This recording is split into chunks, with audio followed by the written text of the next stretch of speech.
Hey, what's up, you guys? This is Sheila Bila, and I'm coming to you with another review of Love and Marriage Huntsville, Season 5, Episode 12. 99 problems, but a beach, B-E-A-C-H, is not one. All right, well, the episode picks up where it is a new day, new morning, and the chef has arrived. Melody said she got the chef to come in for a couple of days to fix the kids' breakfast, lunch, dinner, to make sure that they're getting their nourishment for their body. The chef tells them that he got all kind of avocado bread, grapes, greens, lettuce, tomatoes, chicken, turkey, hog, mouse, you name it. He got all of it. They're preparing. They say grace, little Martell, he says to Grace, everybody closing their eyes. Little sugar mama, she open, closing her eyes.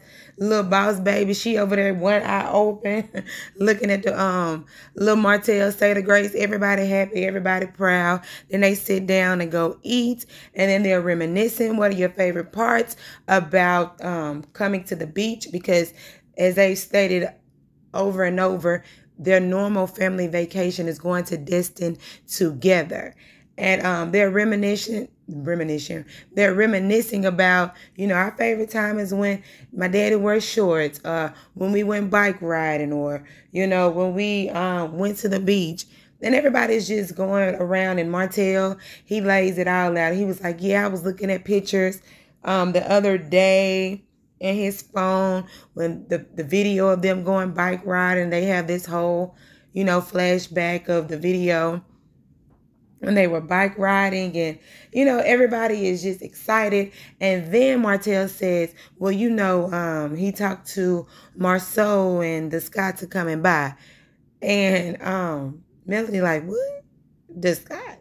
Hold on now. You gonna sit up here and invite some people without even telling me? You barely got invited, Martell. So you sitting over here inviting folks that I did not invite. That is very disrespectful. See, that's the disrespect that she has been talking about. They showed the flashback when Martell was on the phone talking to Marceau. Marceau and them said they were in Pensacola, and they were, an hour or so away, or however many hours away, and they were going to come in.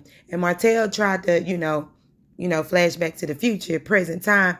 And he was just like, well, in his confessional, I probably should have told Melody, but, they're coming, and he said, yeah, I probably should have told him, pretty much.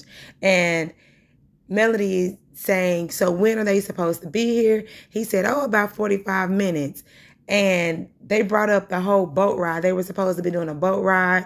And Melody was trying to think about it like, well, yeah, we were supposed to do a boat ride too. I think we're doing it early in the morning. I don't know. Maybe she was saying that, thinking that they may, miss each other. But it looks like they're on their way. So it's beach day. Everybody have on their bathing suits. They have all the kids out there playing. Martell throwing the babies in the pool. The babies out there throwing stuff in the water. Mel and Martell out there throwing water on each other. And Melody out there like she taking pictures for the gram. Everybody just having a good time. Mama Marlene, she out there with the babies. Just everybody out there having a really, really good time. And then Martell and Melody, they start to talk. And mind you, through this entire trip, Martell will bring up stuff like, yeah, Melody, like we used to do. Remember this? They brought up, stuff that they used to do. And Melody always would say, well, we not getting back together. I don't know what you keep bringing up old stuff for.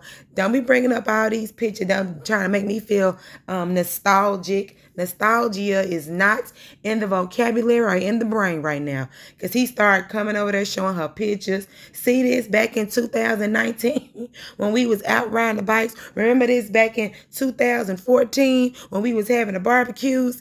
Just bringing up old stuff. And she like, okay, Martell, whatever, we not getting back together. Hold on to your memories, because you used to do her like that all the time when y'all used to break up, when she used to leave you in the past. And you get her juices flowing thinking, well, maybe he gonna do better this time. But he don't. Anyway, so as time goes on, Melody, she's sitting out there on the beach having a good time. The kids all around. And then the Marceaus and the Letitia Scotts and family, they come around. And Marceau's like, hey, how y'all doing? Everybody is greeting each other. Melody, she's a bit reserved, but Letitia kind of break her out of her zone. And she was like, yeah, Melody, you look nice with your braids. It's your first time you having braids. Martell brings up the fact that, she got braids. All the baby girls got braids. She know I like braids. That's why she got braids. So everybody taking shots. And Melody is like, I ain't getting no braids because of him. I got braids because, they was cute. My daughters got them. So they are, they like to match on vacation. So they're all talking, laughing, or whatever. And then they proceeds to go into the house. They put Mama Marlene on baby duty.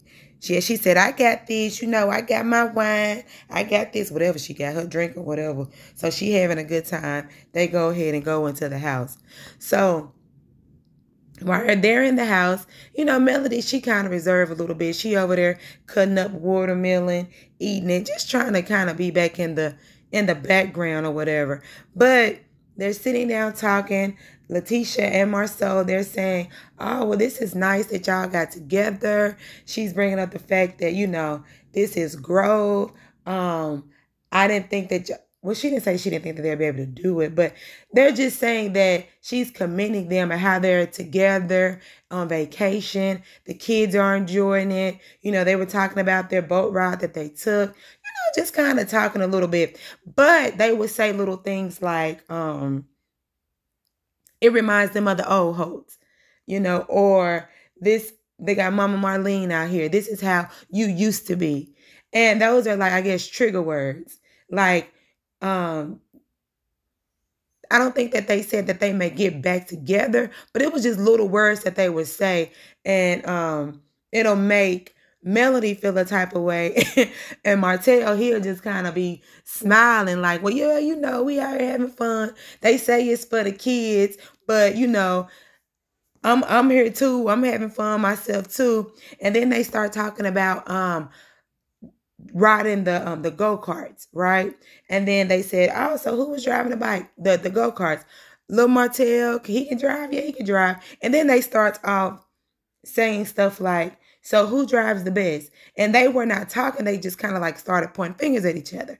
And then they made it out of a whole game.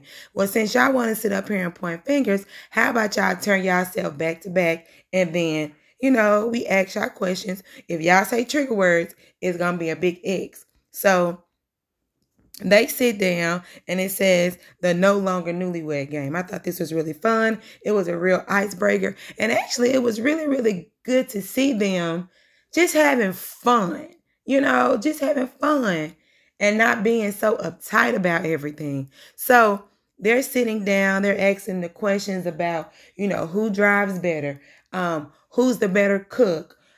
I think Melody raised her hand. Who cleans the most? Martell, he raised his hand. And who was the fun parent?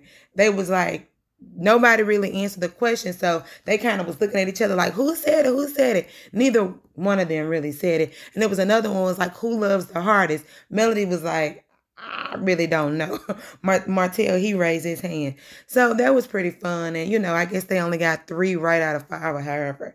And so, they're laughing. They was like, okay, y'all go. They talking about Marceau and Letitia. Okay, y'all go. Y'all get in the chairs and y'all go ahead and play. So then they ask questions about, who cooks the most. Letitia raised her hand. Who's the better cook? Marceau raised his hand. What was it? Who spends the most time with the kids? Letitia raised her hand. What else they say? Who spends more time with the kids? Who is the fun parent? Who does the kids like to be with the most? And Marceau raised his hand. So they got all the questions right. And so they was like, who won? Who, whatever. And Melody was like, the parent that do the least stuff, because everything that was going on, Letitia take care of everything, but it's almost like Marceau reaped all the benefits of it, which is crazy. which is crazy, you know. And I'm just like, yeah, dog, mothers, see how mothers do? Mothers out here doing all this hard work, make sure they cooking and cleaning and getting the kids ready. But the fun parent is the daddy. He step in and all the kids love that. So it was really fun to, you know, talk about and to see. And then they break off. They tell them, so what are we going to do now? They said it's a pool table upstairs. And then, you know, they have their breaks. Now, heading on over back to Huntsville, Alabama, we have Kimmy. When I tell you Kimmy's hair is gorgeous, I did not know Kimmy had this much hair up under them wigs. Girl. Child. But Kimmy said she is going through chemo. She has to go through radiation. She says a lot of the times that she said they will have to end up, she may have to end up cutting off her hair. Well, not may, but she wanted to go ahead and cut her hair off before she starts to get in the shower and she, you know, her hair starts going down the drain, because those are the stories that she's heard, because, you know, she's a nurse. And those are the stories that she's heard. And she wanted to take preventative measures. She said that she wanted to take matters into her own hands and just kind of control the narrative. One thing that she can control is her hair, because she knows that her hair was going to grow back. So, hey, let me go ahead and cut it before it starts to get depressing when her hair actually starts to leave. So she has Marceau. He's right there with her. They're looking in the mirror. He's hugging on her. And he's just like, I'll be with you. And she said, yeah, because I need you to tape the back of this hair up. I need you to, you know, get that good bald fade in the back.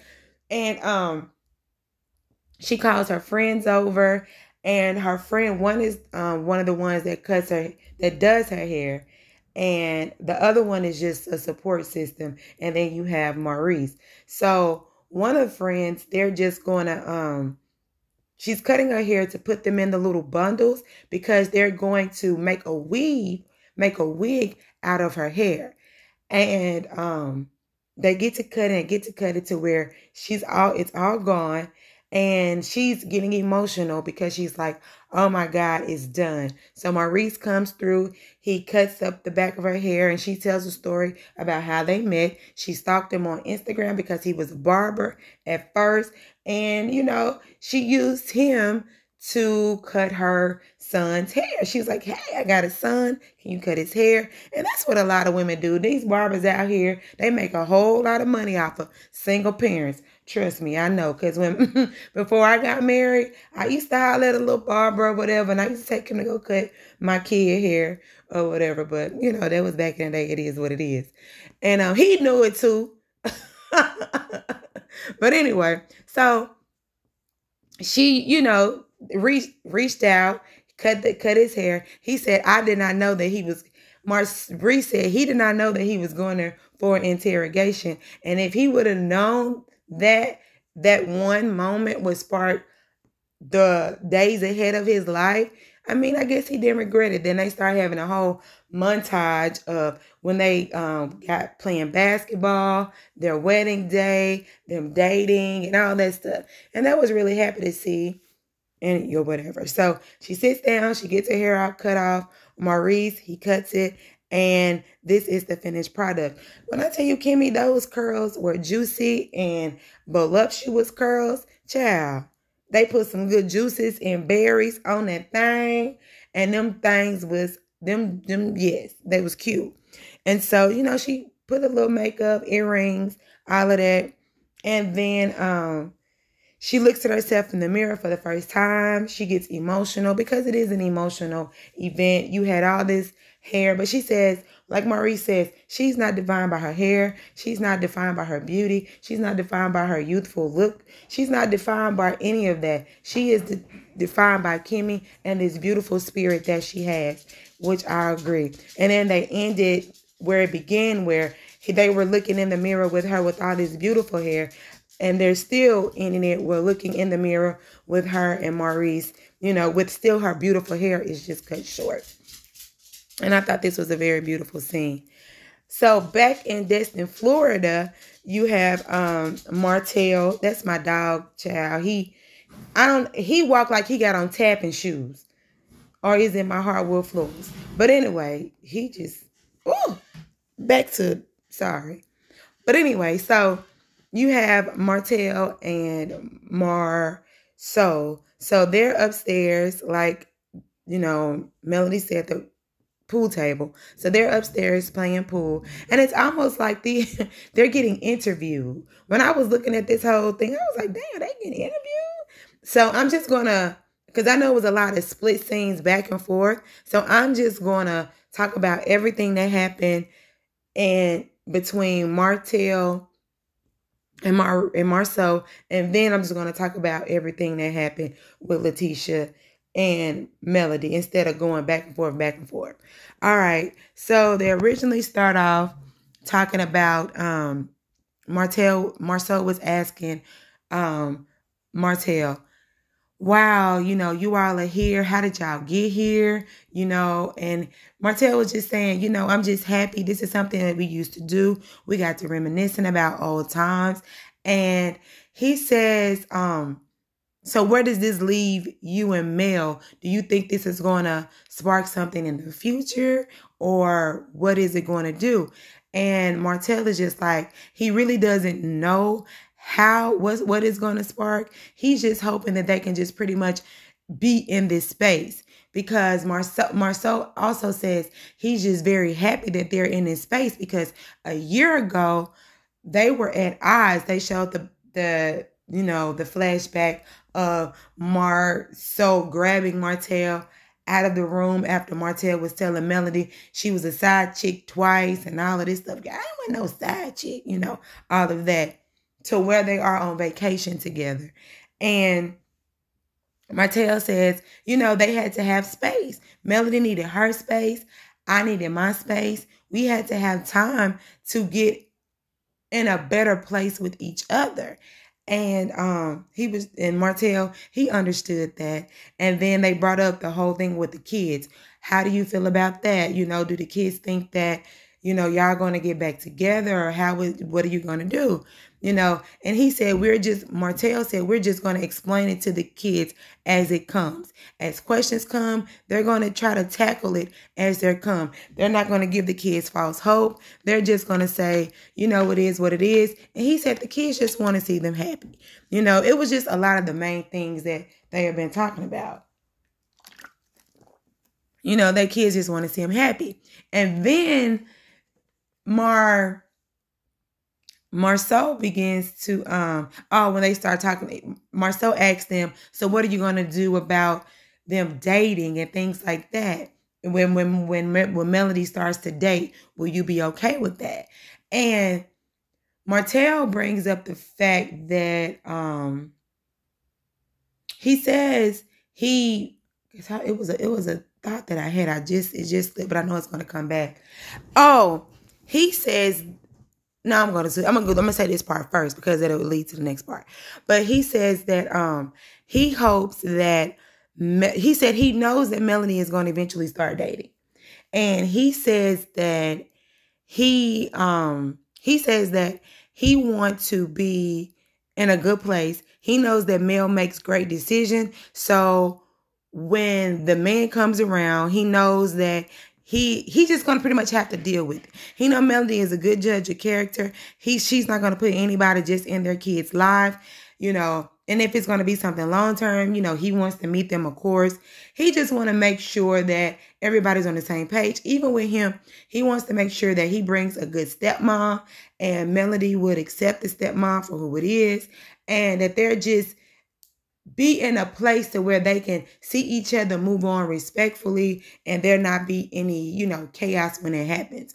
And Martell says in his confessional, yeah, he hears that. He knows that's great to hear. But in the same token, you can say what you think would be the ideal situation, but when you really starts to see it and it actually starts to happen, then you're like, oh my God, this man is really taking my family. I'm really not going to have my family back. Because remember, Martell said, ain't nobody out there better than me. So when he actually sees a man that could possibly be better than him, that will be better than him, that's going to come into that role, be with your family every single day, That is a hard pill to swallow. And I wanted to say that part before I said this part because of the simple fact that he said that he wished that Melody and him would have talked more. He said that he knows that Melody, he says that he knows that Melody, the reason why Melody stopped being intimate with him, the reason why he know Mel stopped cleaning and cooking for him is because it was something that he did. And he started to take accountability. And he says now that he knows this, he wish he would not have jumped so fast to get a divorce. Now I just wanted to pause it right there because in his confessional, it was kind of sad. All right. So back over with Letitia and Melody. It's like she starts interrogating Melody. They going this whole back and forth. Letitia, how did y'all get here? What made you get to this place? What was it that made y'all get to y'all vacationing together? And so Melody says, look, I feel like she had to come to terms with herself. She had to get to a place where she was good within herself. She needed a break from Martell. She didn't want everybody saying what we should do, how we should do it, when we should do it, and, how they should do it. She said she needed to come to that term on her own. And once she got peace with herself, and once she came to a realization that this is who I am and this is what I want, and then she was able to open the door for Martell to come in and be that secondary parent to the kids or whatever. However, I put that part in there. She didn't say secondary. But just to where she could be able to co-parent with Martell and not have any back and forth. She could be peaceful in that. All right. So then Letitia asks, being a co-parent to her and all that. Then Letitia asks, so what was it? What she said? About them co-parenting, they being together. And then Letitia brings up the fact that, now you're by yourself.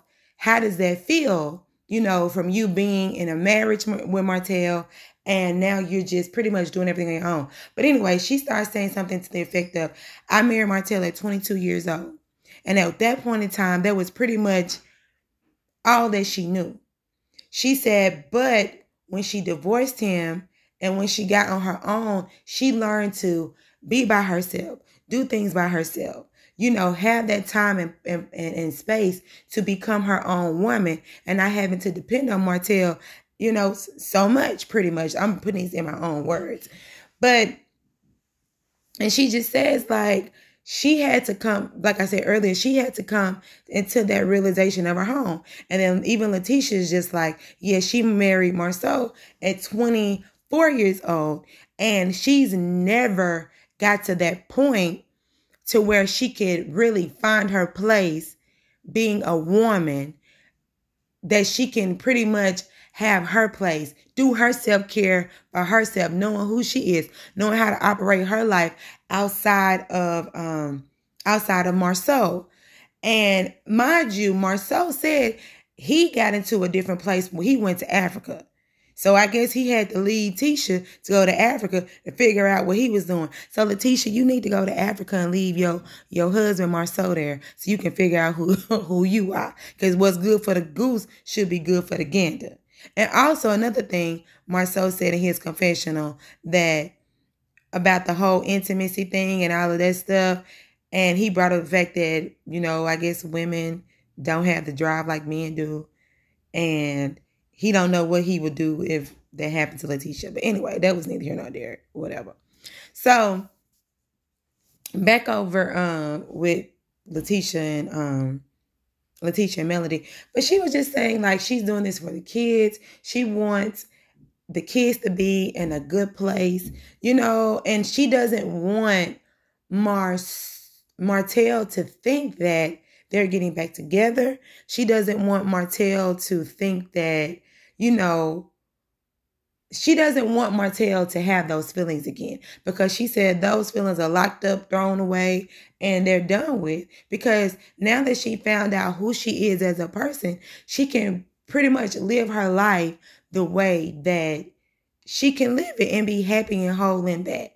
And she knows she's going to start back dating again, because she said she has dated and all that stuff before, but she is, even though she's dated, she's still in a place where she's comfortable with her. And then Letitia kind of rubbed me the wrong way when she said this. And I'm like, and I'm always a person, like, if a person tells you something, they just say whatever they gonna say. I don't need you to come back and say what you think that they meant. It's just whatever she said is whatever she said. Because Letitia got into her confessional, and she says that Melody portrays a way that she's really not feeling. She could say that she's okay with that Martell, or she can say that she's happy and she's thriving and all this stuff. But really, it's like she's saying it to convince herself that she's in her place. Almost like she's not really in that place. She's just saying it because it sounds good. But I'm like, Letitia, you have not been in a place without Marceau. So you've chosen to stick by your man, good, bad, or indifferent. Melody chose to leave her man. So if you could tell us that you're happy being in a marriage to where you pretty much carry the brunt of everything, and you tell us that you happy and you choose your marriage, then let Melody tell us that she's happy being who she is, single and at peace with herself. The same way you want to tell us you happy in your space, let Melody tell us she's happy in her space. That's all I'm saying. I don't need you to tell us what you think she said or what you think you felt that she should say. That's not your place. Stay in your place. That's all I'm saying. So, that was pretty much the gist of that conversation. Now, this is the part that was kind of when what they say, rubber meets the road, when your life becomes reality. This is when Martell really has a self-reflecting moment. Because even when Marceau said, yeah, you can say these things, but when you really see your wife moved on with a whole nother man, and this man is in your house taking care of your wife, your ex-wife, and your kids, that feeling hits way different. And Martell sits in his seat and he says, now he wishes he would not have reacted the way that he reacted. He said he let a year and a half or so go by, him pretty much putting everything on Melody, like, you're not cooking for me. You're not satisfying me. So I'm finna go and cheat. I'm gonna go and do this. And then you had that baby. You had your baby. And so it's like, now the self-reflection is, I moved too quick. I moved too hasty in my decision. And he sits there and he becomes very vulnerable. And he begins to tear up to the point to where he says, he apologizes. He just needs to get up and he walk off. And I was just like, man, that's a slap in your face. Your reality is there, and you have to suffer the consequences of your actions. But anyway, y'all, this is Sheila Beela. Y'all like, comment, and subscribe. And thank you. And I know I forget a lot. Please charge to my head and my heart. I know I ad-lib a lot. I do paraphrase a lot. And like I said, charge to my head and my heart. And y'all have a great, remember Jesus loves you, and y'all have a great day. Bye.